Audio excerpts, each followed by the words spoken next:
Salvation is the free gift. We can't do anything. We can't earn it. We can't buy it. We can't do anything on our own power to get it. Okay? Now, this is the free gift. How do we receive? How is it possible now to receive this gift? Remember, I'm telling you, if anyone ever asks you, how are you saved? What should our answer be? How are we saved? Redemption. Who said it? By grace. And remember the verse. Ephesians chapter 2 verse 8. 2, verse 8 and 9. Let's look at that. Ephesians chapter 2, verse 8 and 9. If anyone asks you, how are you saved? Remember, it's a free gift of God. How are we saved? Ephesians chapter 2, verse 8 and 9. For by grace you have been saved through faith, and this is not from you, it is the gift of God. It is not from works, so no one may boast. We are saved by grace. That's how we're saved. This is what God now gives us to help us be restored back to Him. That's what grace is. Gift from God. Right, it's a free gift from God. And again, a gift. God has the gift of grace, but what do you have to do? Accept You gotta That's the part we have to do. That's the part we have to do, that's right. And let's just briefly talk about grace, before we take a break. There are two kinds of grace. Many people think grace is grace, okay? In the Catholic Church, we teach there are two kinds of grace. The first kind of grace, the grace that we deal with every day in our lives. Actual. It's called actual grace. What are some examples of actual grace? I woke up. You woke up this morning. Lucky you. A safe trip. Yeah. I wiggle my finger. You can wiggle your finger. That's actual grace. Their actions. But there's a common denominator in actual grace. Do you know what that is? It's given to everyone. It can be given to everyone. You've got to accept it. But it's given for everyone. Yep. And? You have to ask for it. Yeah.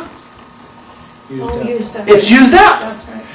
Safe trip. Safe operation. For Vic to stop talking so we can eat. You know, all things that are used up.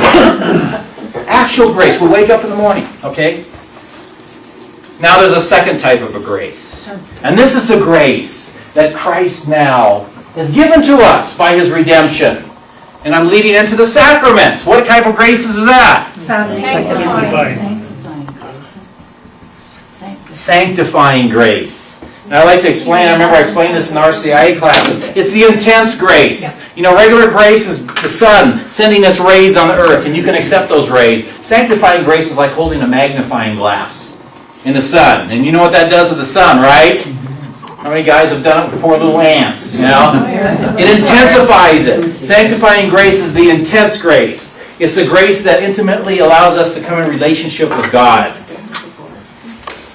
And sanctifying grace, this is it. Sanctifying grace now restores the grace that Adam and Eve lost. This is how now we can be brought back into fellowship with God. Adam and Eve had the sanctifying grace, they lost it. Everyone now is born without it.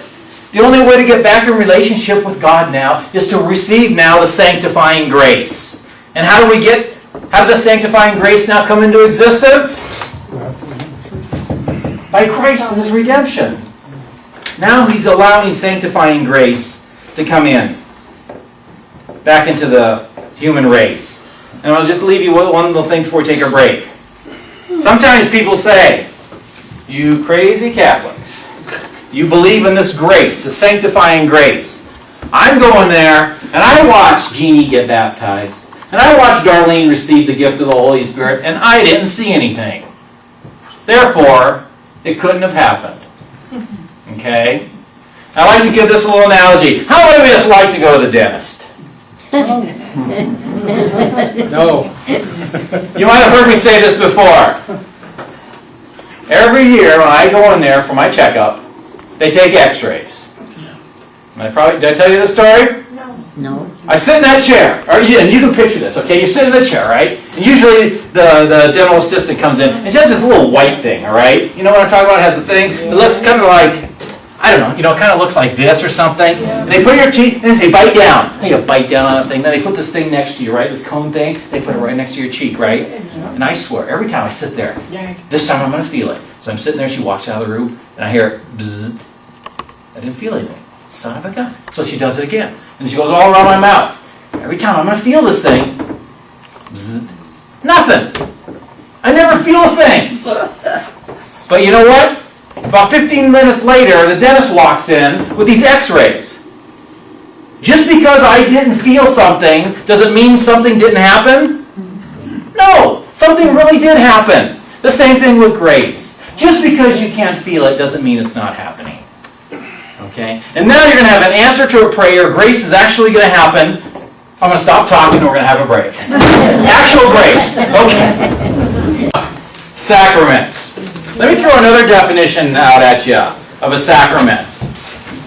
And then think about this definition in regards to what we've just been talking about. A sacrament.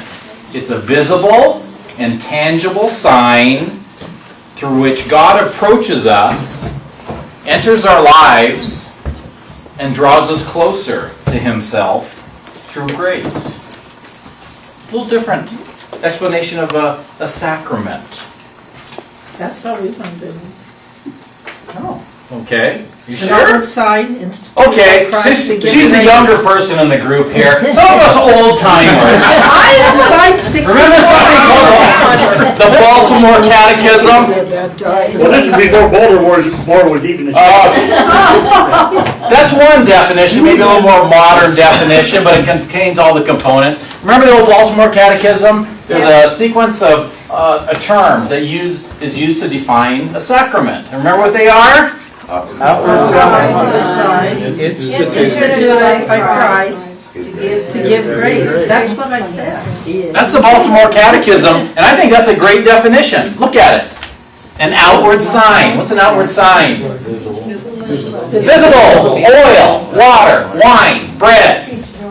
Something visible. An outward sign. What's the authority that makes a sacrament a sacrament? It has to be instituted by Christ. And again, what does a sacrament do? It gives grace. For some of you that have been in my class before, you know what's coming next. I'm going to do something unheard of. I'm going to amend the Baltimore Catechism. I'm going to add one more component to the definition of sacrament. It's an outward sign. Don't tell Bishop Washington this, because he asked those kids. Were you here at Easter confirmation? He asked the kids, what's this definition of sacrament? An outward sign instituted by Christ that gives grace. Don't tell him I'm doing this, okay? But I'm going to add one more component to a sacrament. An outward sign instituted by Christ that gives grace that is entrusted to His church. Yep. Think about it. Yeah. Where do you go to get sacraments? Do I go down to Walmart? You know, it's entrusted. Christ entrusted sacraments to somebody, a body. And that body is the church. So on the final exam on this class, by the way, ask our people in RCIA if I gave a final exam. Did you? Yeah. You did. Did you do good? Oh, yeah. They did good. I wonder how you're going to do in yours, but okay.